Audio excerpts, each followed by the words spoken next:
Oh man. So where I left off, I went to go see Gareth Emery uh, at Brooklyn Mirage. That was a lot of fun. I did some dancing, as much as I can house dance, in limited space. I had a good time. I had a really good time. Um, I kind of made two new friends, acquaintances, you could say. You know, um, One was a chess player. One was a chess player. That was really interesting. An older gentleman. Um, and this kind of opened a door for me. I was surprised to see this like older guy there. That he was really intelligent, very intelligent, easy to talk to, and we ended up talking about chess. And you know, uh, I joined their chess group, so I hope to end up playing against him. I am not by any means a good chess player. Um, Part of my issue is that when I look at the chessboard, okay, I'll see the pieces. I know what the possibilities are, what the rules are with each piece. What they're capable of doing. Um, but even should I look at my opponent's board, I don't know necessarily. I can't read my opponent very well. I don't know what my opponent's going to do. I know a lot of different openers. Um, I know a lot of different openers, and I've gone left flank only. I've gone center, then left right flank, and tried to, um, kind of like distract and try to get them over to think that I'm going from the right flank, and then try to slip around back. It often occurs to me that deceptive kind of tactic does not work for me. I've gotten close. I've gotten close. So one time, and this guy distracted me, man. He was tall. He was very tall, and I was about to take his king from a castle that I went castles. I took my castle. I did castle kingside. Put the pawn up so that it was out of the way, and was ready to flank him and take his king. Check the king right away. 4 moves or whatever, 5 moves. And he said something to me. He distracted me. And he said, "Oh, okay." He got an attitude with me. He got tough about it. And I backed down. He used intimidation to back me down.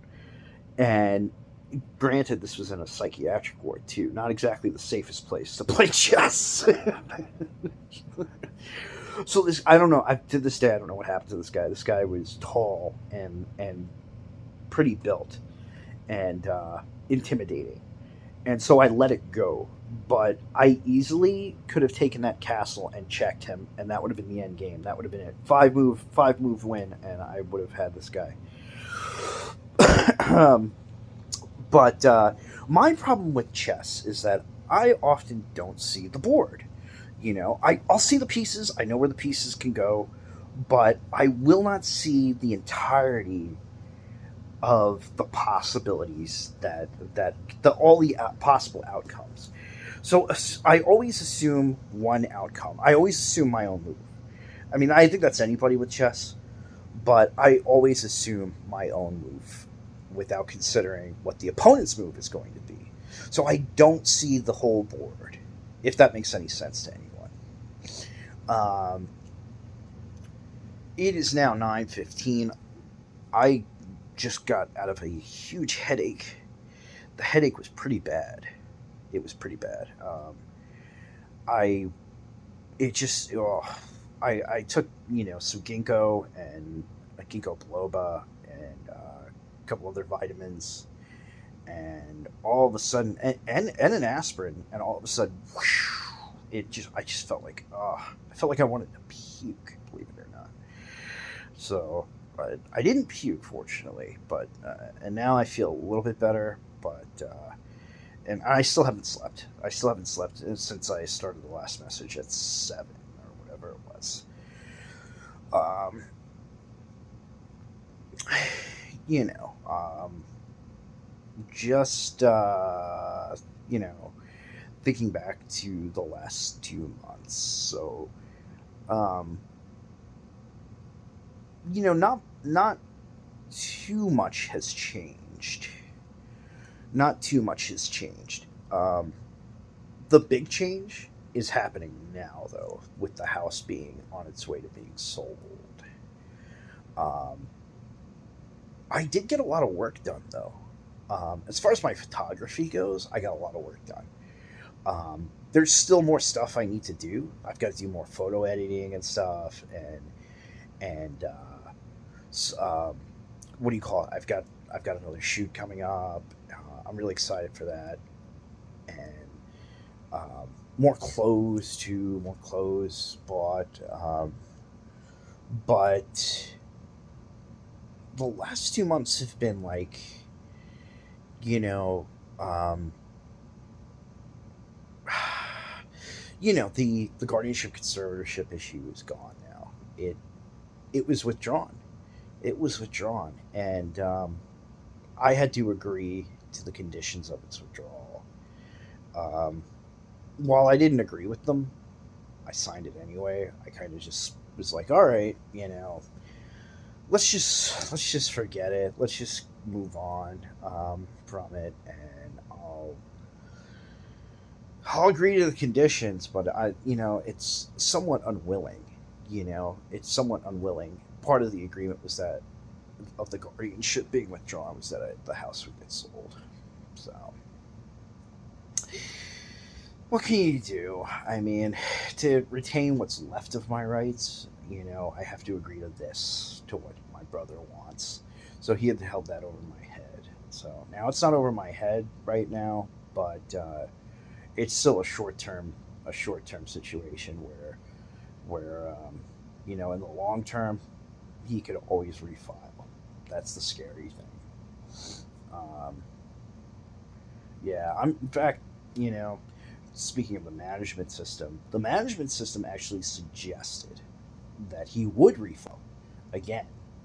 So I don't know for sure what's going to happen, really, but you know, there's no legal thing where it says he can't refile again. So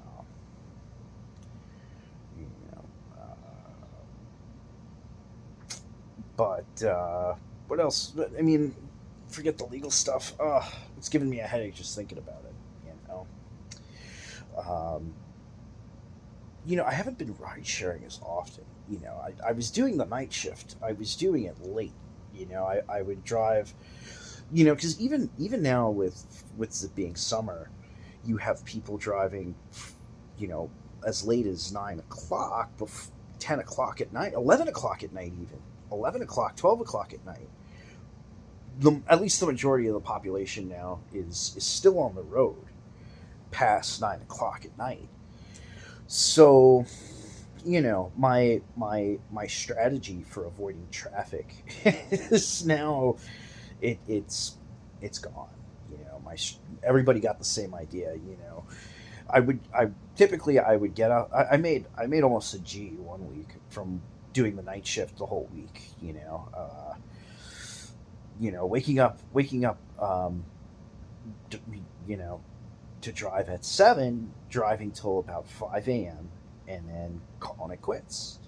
And it was perfect because there was no traffic.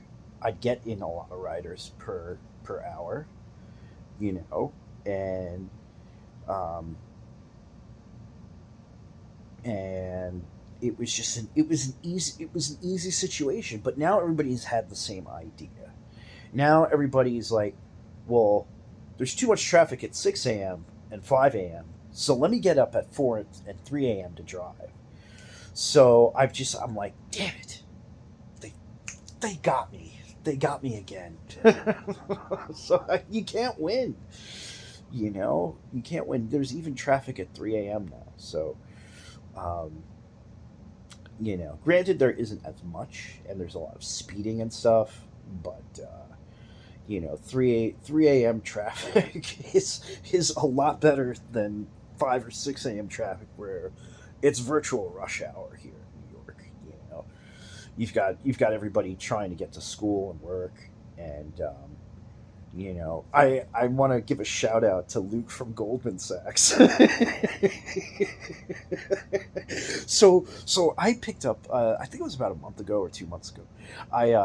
It was a North Shore pickup. It was a North Shore pickup, and um,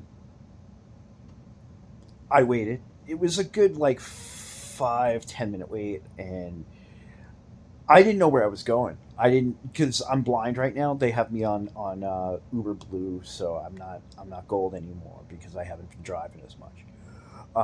So I'm hanging out. I'm waiting. Um, there was one thing that kind of threw me off because I saw him kind of like on the GPS moving in the backyard a lot, and I'm like, "What's up, Luke? Like, what are you doing? Hurry up, man!" That's what I'm thinking. But so so yeah, I guess have a dog or something. But sorry if I blew your cover for whatever, Luke.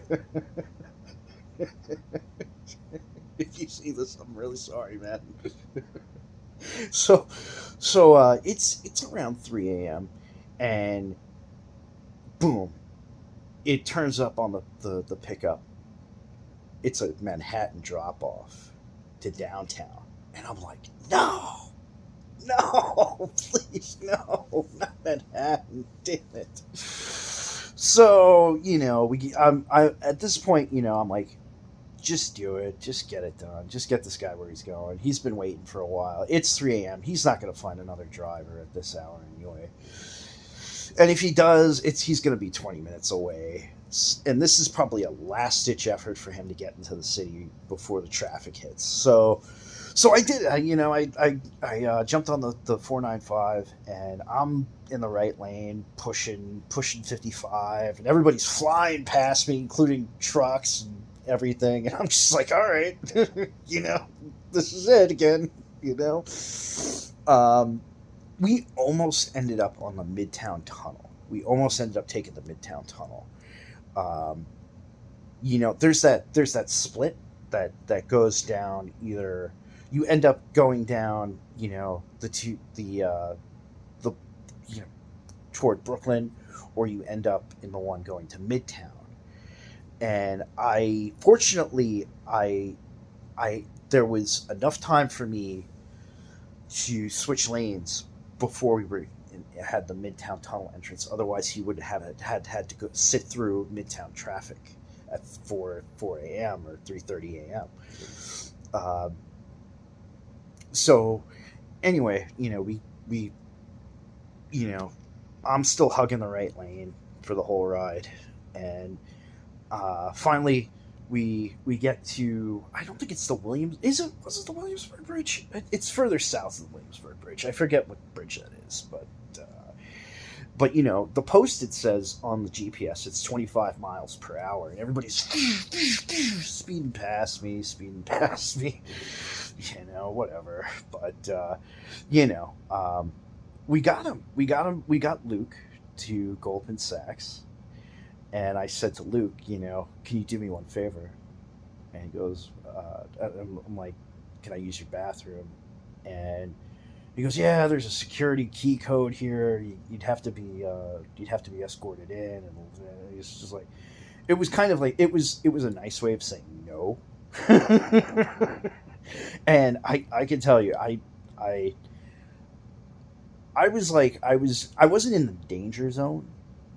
I wasn't it wasn't a full tank per se, but you know I was I really wanted to use the bathroom, Luke. I really needed to use the bathroom, man. I could have, I he the interesting thing about Luke is I like talking to my riders, because it reminds me there's somebody in the car. It reminds me there's somebody in the car. He didn't want to talk. He was like, yeah, I got this important phone call to make. I'm on the phone. I look in the rear view. He wasn't on the phone. You could have just said me you don't want to talk, man. That would have been cool. I would have been down with that. It's like, all right, no problem. Yeah, I mean, for half a second, I would have been a little offended, but I would have been cool with it either way. I mean, you're the writer. You don't have to talk if you don't want to.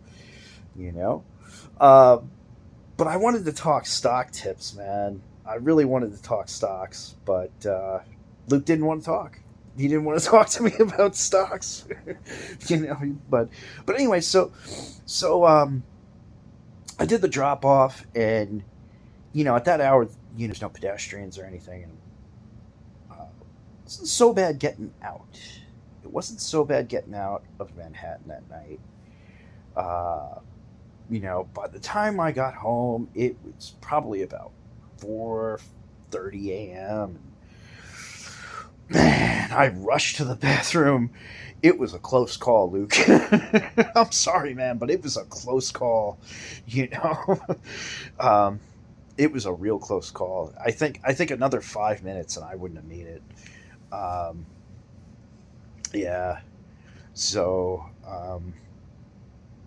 yeah. So and Luke didn't. He didn't. You gotta tip your drivers, guys. I'm telling you, we don't get paid out much. We don't get paid out much, and when we do, um, and especially if this is a Manhattan or an NYC trip at all, it's a one way trip for most of us who aren't TLC licensed. We get screwed with that. It's a one way trip for us for the most part. Um, you got to I mean, for me, like, you know, to not get a tip for that after doing it. Uh, and that's 90% of the time I won't get tipped for an NYC trip. Uh, you know, some of them do. Some of them have been very, very generous. The ones that start conversation with me, you know, um, usually they'll start talking to me first. Uh, and I've gotten decent tips from the ones that open up and are you know um, you I guess more well off. Uh, but Luke didn't tip me. Luke did not tip me for that 3 a.m. Manhattan trip, man. you know, but that's okay. I mean, you know, it would have been nice. It would have been nice, but those Manhattan trips for riders are so expensive anyway that I'm not surprised people don't tip out on them. Um, you know. Oh man, still a mild headache here. Um, truthful things aside. Um, yeah, last 2 months it's things are kind of like building up to this crescendo of uncertainty. Um, I don't I don't know what's going to happen in the next year. I don't think even the indications that the security that the timeline memory management system has provided, uh, in its predictive nature. In fact, it's not exactly welcoming with some of the events it describes, and it's stuff I rather would not have to experience or have to go through. I don't want to have to, like,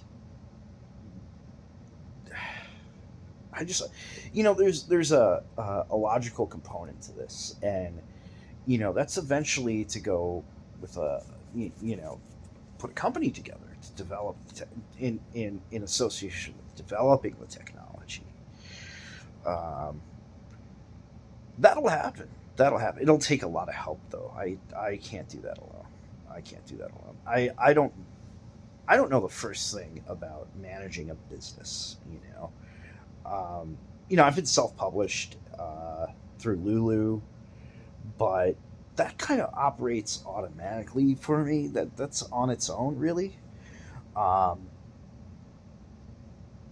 you know, and then ride sharing is kind of just the tax component is really the only thing I've dealt with.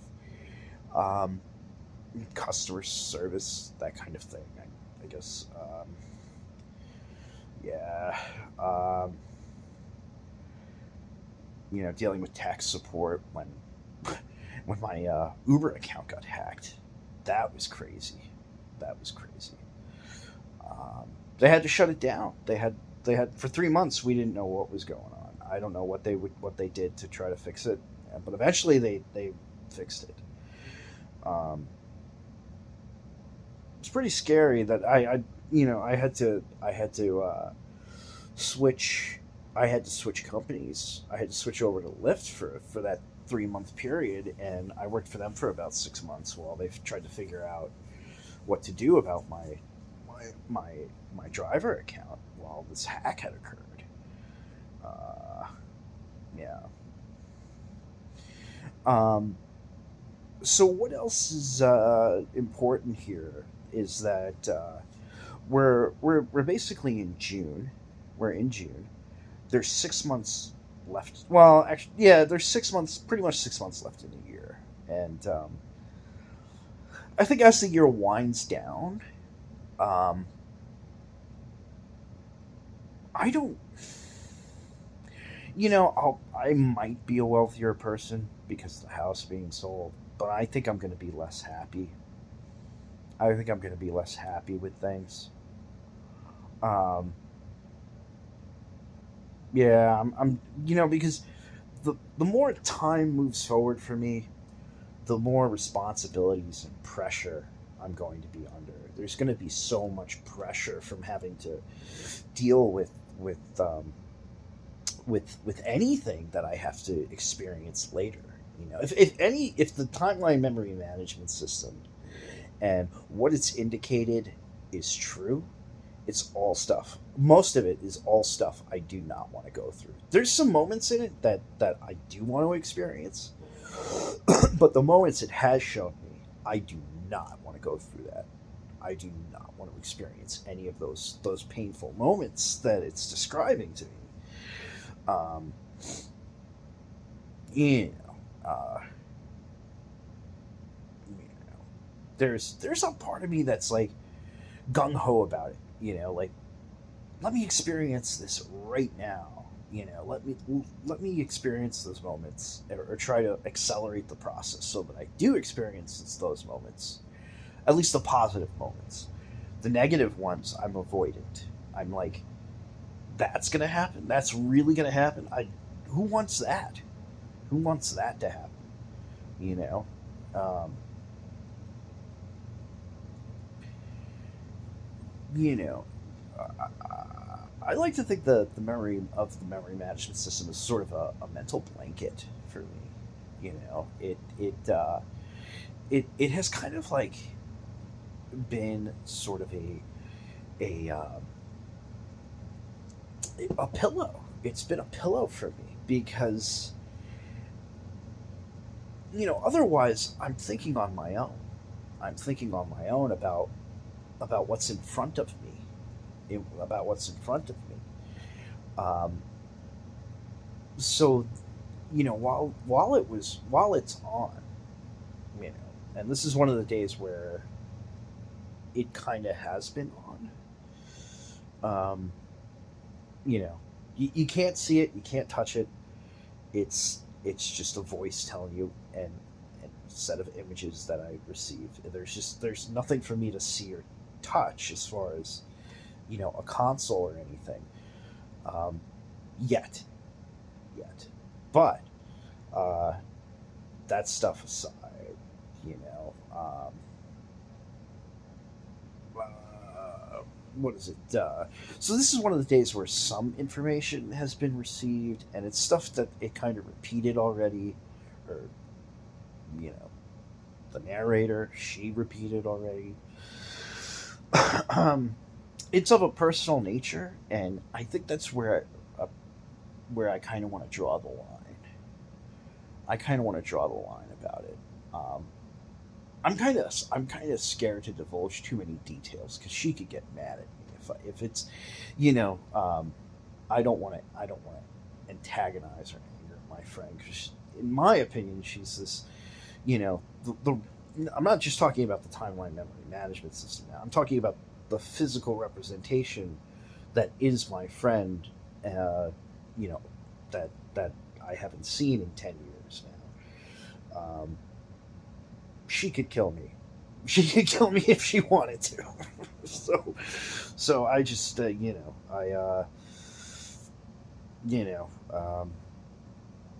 just keeping a what is it? The era of social distancing.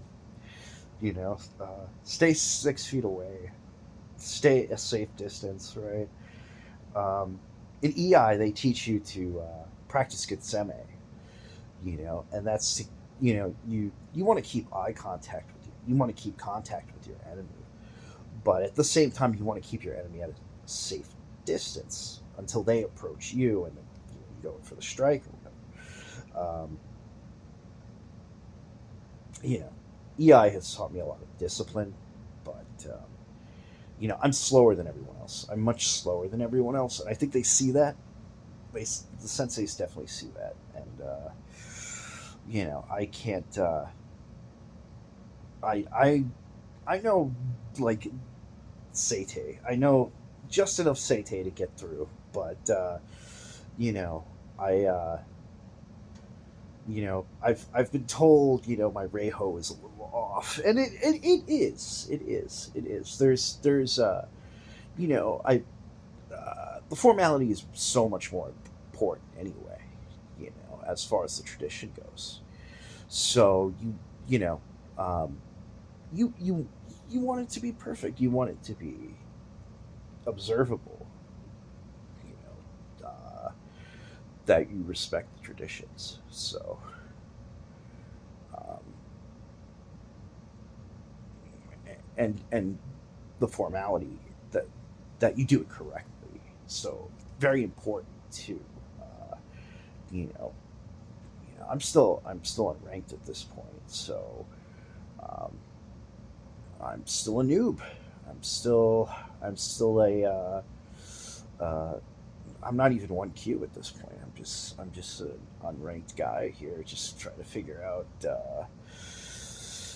I got to make more time for my EI. I really do, because there's certain things they teach you, certain corrections they make, and if you don't practice those corrections, you forget them. It doesn't become muscle memory. So there's been things they've told me to do, and there's things they've told me to stop. So you have to keep that all up here. You have to keep repeating the kata, uh, you know, um, to the point of Zen-like perfection. Um, you know, uh, it's the EI has kept me from going insane. It really has. Um, you know, there were some days where I was just like not I didn't have the energy for it, and I went in and practiced anyway. And I mean, I was exhausted from driving from 7 to 5 a.m. and then waking up to go into the city to practice EI, and I'm I wasn't to the point where I could barely keep my eyes open, but I did fall asleep on the LIR coming home. I'm just like, EI's over. um, yeah. Wow. Um, so, yeah. So, future stuff is the future thing is to, uh, avoid any of the. Sometimes with life, you can't avoid the negative outcomes. You can't avoid them. My mom used to say, "Learn to play hardball." When life would throw you a curveball. Um, a lot of curveballs over the last couple of years, more so than I could ever anticipate. More so than I could ever anticipate. So, I'm just you know, I'm anticipating a lot more personal curveballs, and more so than I want. More so than I want.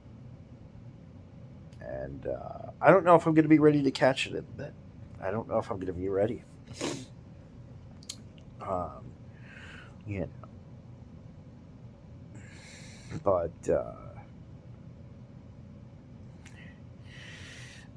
what was the other important thing here? Yeah, there's just so much uncertainty and unpredictability. You know, there's just so much unpredictability as to what the future is going to look like for me in the next year or two. Um, Actually, the next 10 years, I'm sure, are going to be so complicated and so adverse, so adverse that I'm not going to be able to, I'm not going to be able to keep up with all the changes, you know, personal, political, otherwise. There's just going to be so many changes in my life that I I won't be able to adapt fast enough to them. You know, um, you know, sometimes I mean with projects and stuff. 99% of the time, I've done it alone. I've done it alone because I can't afford to hire anyone else. You know, with a disability check, you really you can't afford too much as far as and ride sharing on the side. You know, every so often, um, you can't afford to do too much. You can't afford, on your own to hire somebody to edit your novel, say, or a $60,000-$80,000 a year scientist to help you research quantum physics. Uh, Actually, he'd probably want much more than that. Um, yeah, yeah, much more. Uh, Shout out to IonQ. Yeah, IonQ was awesome. That was, I know they're not doing so well right now with their stock plummeted and they're being accused of fraud and stuff. But I bought into IonQ when it IPO'd, and it was a good gamble, my friends. You know, I think I bought I only bought 100 shares. I bought at lows of like 10, 11 bucks a share, and boom, about a month later, or toward the end of the month, it went up to 35 a share. I sold at 30. Um, because of economic circumstance, because of the conditions, the financial condition, I had to sell. And it was too tempting anyway. I had to sell. Um, yeah, it. I really do hope that IonQ stays around, though. Um, I think the minds that work there, from what I saw from the website, uh, really brilliant set of of guys there. That could have some part to play in the time travel technology that gets developed later. Um, I wish I had some of the mind of these guys. That know the math very well, and know the physics, and have engineering degrees and stuff. I'm not there. I'm not there, and I doubt I ever particularly will be. I need somebody else to do the work for me. I need somebody else to do the work for me. So, um, you know, so there's a stepping stone to developing the technology. I wish I could accelerate it. I wish I had access to all of the information I need and know which information that I'm trying to piece together to figure out what makes what actually would make time travel possible. I know certain points about it.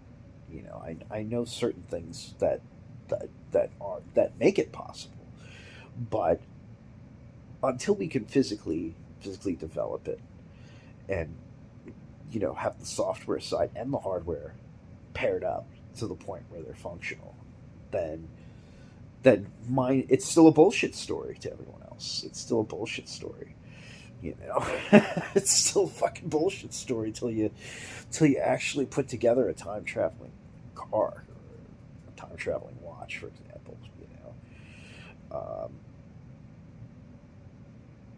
yeah, that's I don't know what else there is to consider about it right now. Um, the math is it could be very simple, um, you know, but as of now, it's beyond my reach to figure out how time works. And you know, somebody once said to me, how does time work? Who really knows how time works? Um, yeah, who really knows how time works? You know, uh, yeah, what else is going on here? Wow, 35 minutes. My headache's fading out. My headache is fading out here.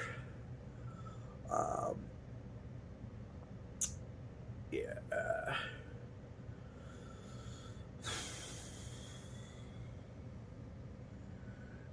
I do want to ride share for the rest of the night. I want to get more riders in because there's not. It's Sunday night. There shouldn't be too much traffic, and it's Father's Day. So, um, both my parents passed away.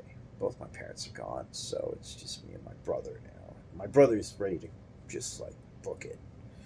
So, so he's ready to book, and I'm just kind of like, I'm in. As my dad would have said, you're on your own. You're on your own. You I think next year, as far as ambitions go, um, being taking the time travel stuff away for a bit, um, and being practical. Of course, we're going to work on photography more. I'm going to work on that a little bit. I have some ideas I want to play around with. Um, things I'd like to document, and you know, expand my portfolio a little bit more. Um, Paint a little bit more.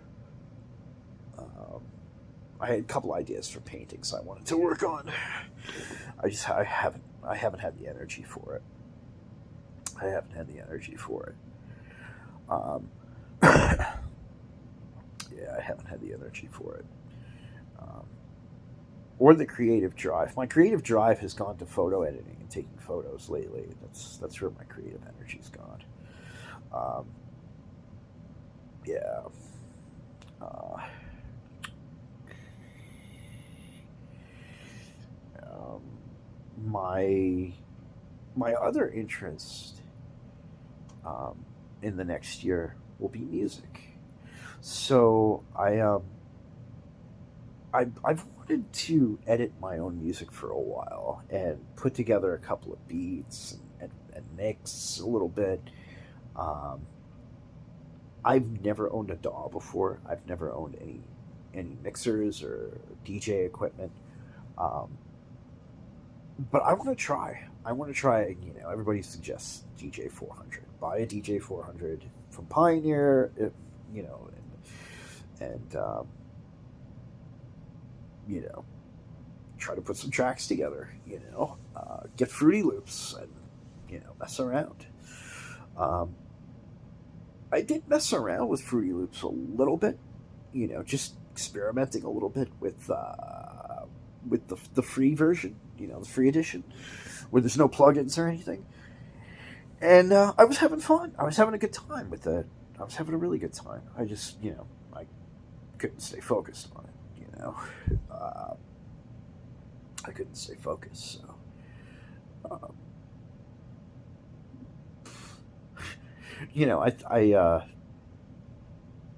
I would, I think they would. They've never considered me ADD. They've never considered me attention deficit. They should. They should. I don't know why they don't. Why don't they don't consider me attention deficit? Because I get distracted very easily. I do focus and concentrate, But if somebody breaks my concentration or something distracts me, it's just like that concentration's gone.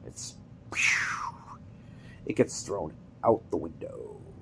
It gets thrown out the window. It's gone. It's gone.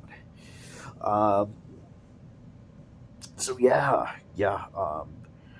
You know, um, a lot of the time I am just, I make a plan. I'm a very meticulous person. I plan ahead, well in advance if I'm going to do something. I like to be there extremely early too. This is why I'm an early riser. Is that I like to get things done early. The more you wait to do something, or if you're late for something, there's going to be complications. There's going to be last minute stuff that you didn't anticipate. So for me, I have to get things done before they're intended to be completed. Um, which is with the time travel technology. I want to get it done before it's meant to be invented. You know, because there's so many reasons why. There's so many reasons why. And by now some of you know them. So, um, the technology does have to get developed. It has to get developed. It has to. I really want it to. I want it to. It's so important um, to invent it as for my own personal reasons, but also for human survivability. We need to make sure we made it. We need to make sure that beyond you know the date of its invention, were we able to secure that future? Um, Eventually the sun's going to time out. It's going to implode and just self destruct. But before that happens, we have to go interstellar. We have to get off Earth. It can't just be this point in time where we just gradually stay in the solar system and never get off the solar system. We've got to island hop. We've got a planet hop off planet, and you need time travel technology as a component of that. You need that technology to develop faster than light travel. You know, um, yeah, eventually. I mean, like I said previously, they're gonna make it. They're gonna make it so illegal to travel into the past. Um, there's so many reasons why they would want to do that.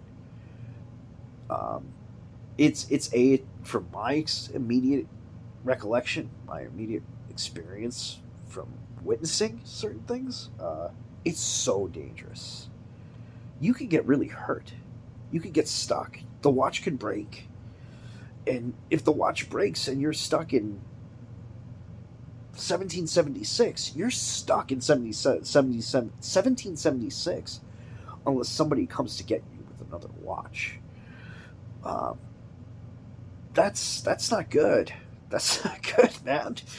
Um, scary. I mean, it's a scary thought too. That if you had someone who was malicious enough to go back and murder somebody, we never did find the Zodiac killer. You know, he could have been a time traveler. He could have been a time traveler. He could have, just you know, time traveled in, killed somebody, and then time traveled forward again and never got caught.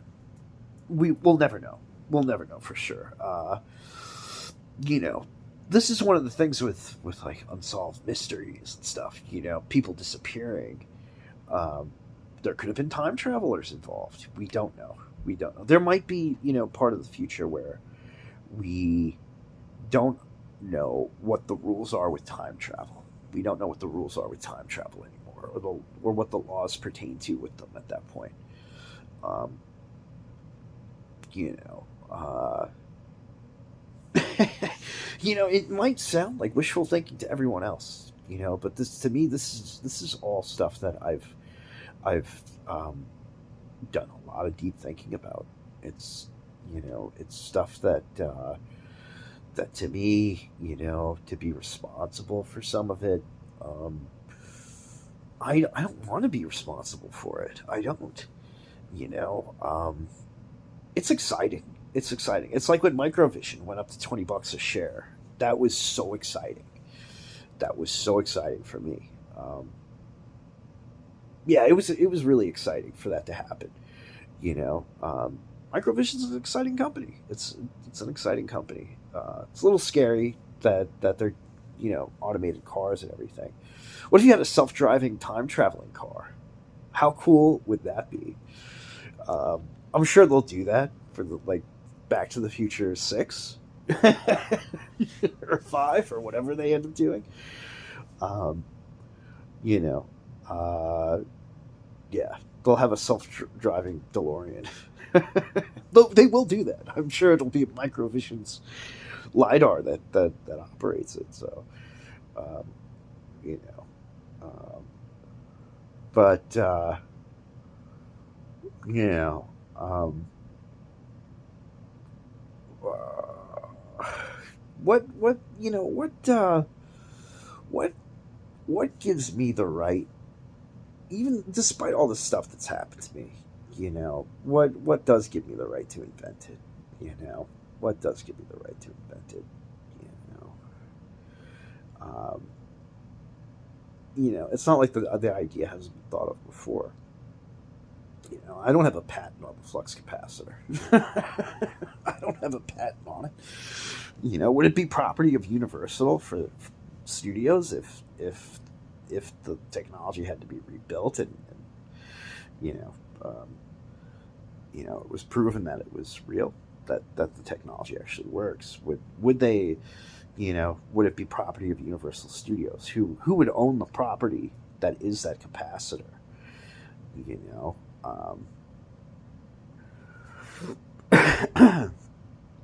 it's not just a light fixture with a bunch of wires connected to it.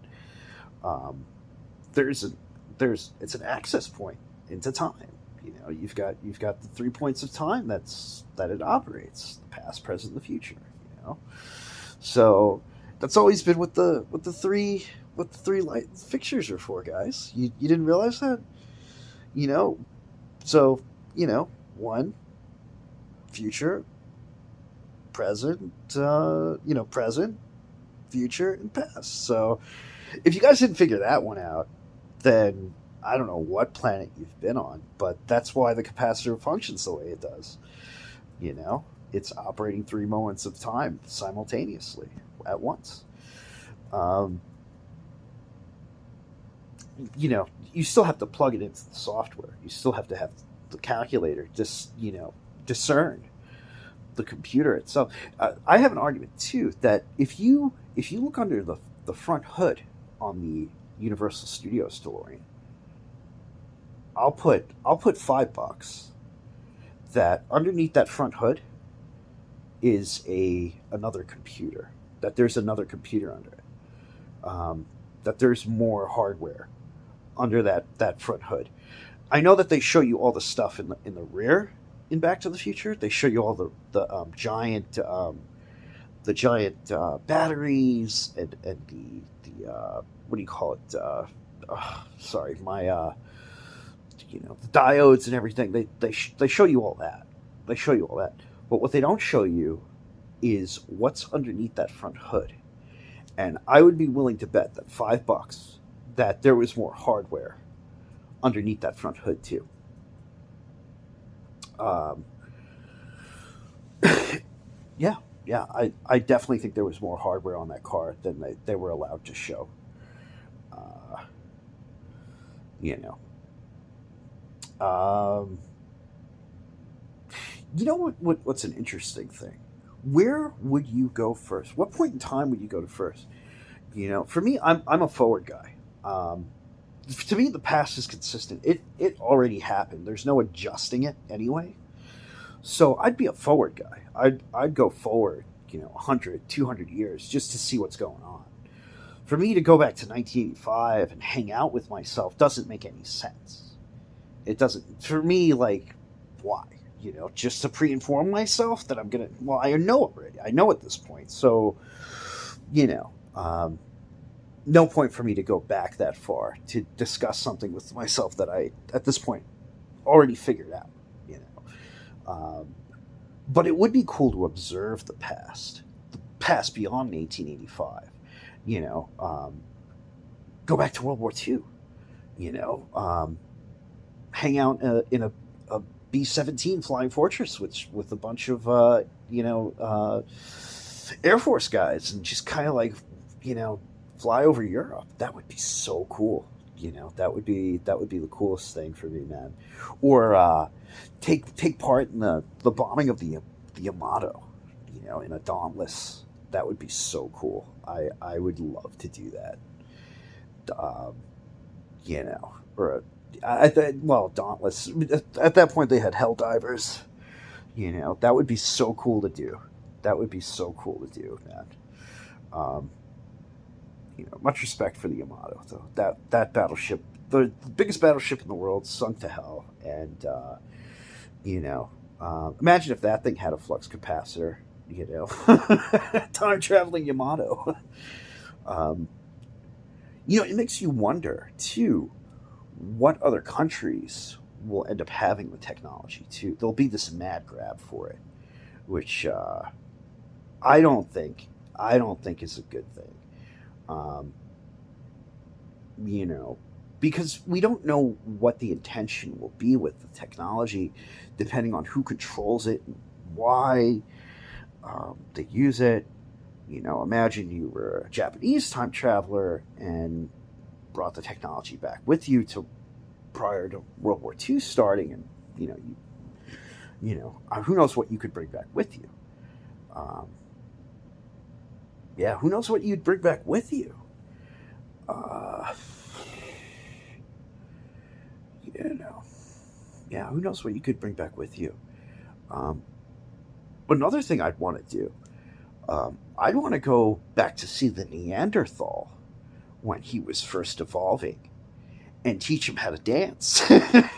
No, really, I'd want to teach the Neanderthal how to eat, how to cook, because they're us. They're our stepping stones. So you'd want to teach them as much as possible in as little time as possible so that they can develop to the point where they become human enough over the, you know, 200,000 years or whatever it is, um, to develop time travel. Because, I mean, the Neanderthal man doesn't know time yet, other than the sun falling and, you know, rising and the moon setting. So you'd want to teach that the Neanderthal man. You'd want to teach Neanderthal man as much as you could. You know, I would take a bunch of friends and just show the Neanderthal, you know, as much as possible about, you know, um, cooking, eating, dancing. Maybe even bring a cell phone with me and take a photo with the Neanderthal. You know, that would be awesome. That would be awesome. I'd also want to see Cro-Magnon, man. I'd want to see the Cro-Mags. You know, that would be awesome. Um, you know, witnessing some of the important historical events would be awesome. Will I get the luxury of doing that? I like I said, I'm a forward guy. I'm gonna go forward first before I go start checking out the past. Um,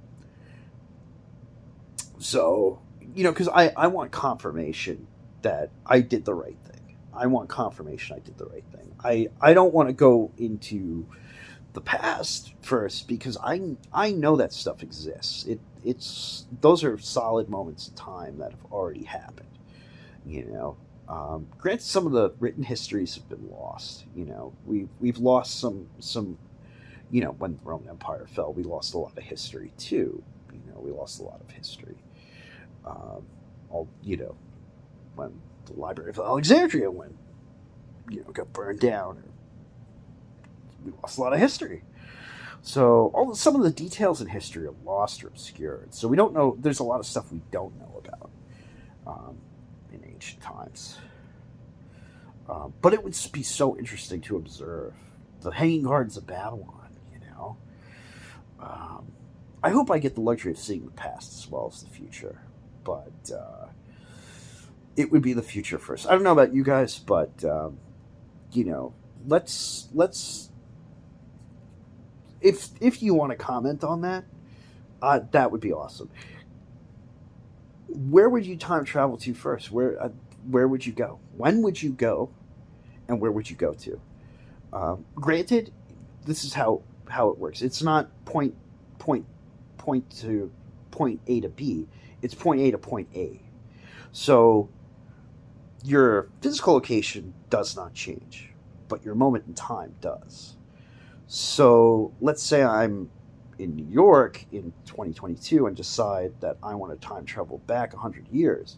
It's not, but I'm going to time travel back 100 years in the same location I started. Unless, wherever I am, I'm moving that quickly that I can, that you understand what I mean. So it's point A to point A, but you know, you're not changing the physical location. You're changing the location in time, though. So you would have to physically. So let's say you wanted to go see the Bastille in 1778, or go to the Fourth Kawanakajima in 1561 or whatever it was. You'd still have to be on location and time travel back. You'd have to. The watch doesn't change your physical position. It changes your physical point in time. You know. So in a way, you get the point I'm trying to make. So, um, you know, that aside, when and where would you time travel to? Where would you go? Where would you go? When would you want to go today? I know the Microsoft thing was for years. It was, where do you want to go today? My question is, when do you want to go? When? So, I will. I'm going to sign off there. It's been about an hour, and I'm about to run out of my battery anyway. Yeah. So, Johnny on the spot here. I guess Sean here, signing off, and probably calling it a night instead of ride sharing. I could keep going. I could hock up on more coffee and just get riders in all night. But and this is not driver's fatigue by any means. I know some of you all know what I'm talking about when you're out there for 8 hours and all you see in your head is accidents happening. You imagine every turn's an accident, and you're just like all you see is the road when you go to sleep. I know that feeling too. That for me, when that starts happening, I'm off for the week. I'm off for a week for that. When that starts happening, that's it. That means I gotta chill out and rest. I haven't had that in a while. Granted, if I'm out 8 hours and I go to sleep after that, I'll still see the road in my head. When I'm sleeping, but it's just like with welding. I'll still see the flame from the torch. The cone. If you do it long enough, you start to see it when you go to sleep. It's a little unsettling, but seeing the road move in your head before you go to sleep, it's a little disorienting too. Feels like you're floating sometimes. Uh, so yeah. Stay tuned. Thanks for watching, and I will keep everybody posted on things. Don't expect me to get incorporated anytime soon. It's just not going to happen. It's not going to happen. I don't think beyond until 2026 or 2027. I'm not going to be a corporate entity. It's just not going to happen. I'm not gonna be able to find people to invest in it, and I just don't have enough credentials either for anybody to want to, and at this point I don't have much left as far as money goes to invest in my own company, which that's what I would want, to have the company built around the concept of developing the time machine itself. I'm sure, like at the point of invention, assuming we went public, billions of dollars would fly into that company, man. Billions of dollars would fly into it. But I it wouldn't be mine anyway. It wouldn't be mine anyway. It would essentially be everyone that owns part of the company, and participates in the company, and you know, I don't know. I like the idea of you know being this scientist, that just knows this one thing about time travel, and it's enough to validate. Maybe I validated your thoughts on it. Maybe you're out there and you're trying to figure something out about it, and you got an epiphany yourself, and this is for you. This might be a breakthrough, but for me, I'm still trying to figure out. You know, I know the steps. I know some of the steps that are necessary, but the tragedy is that I have to wait. Patience, my friends. Patience. All right. Adios. Sayonara. Goodbye.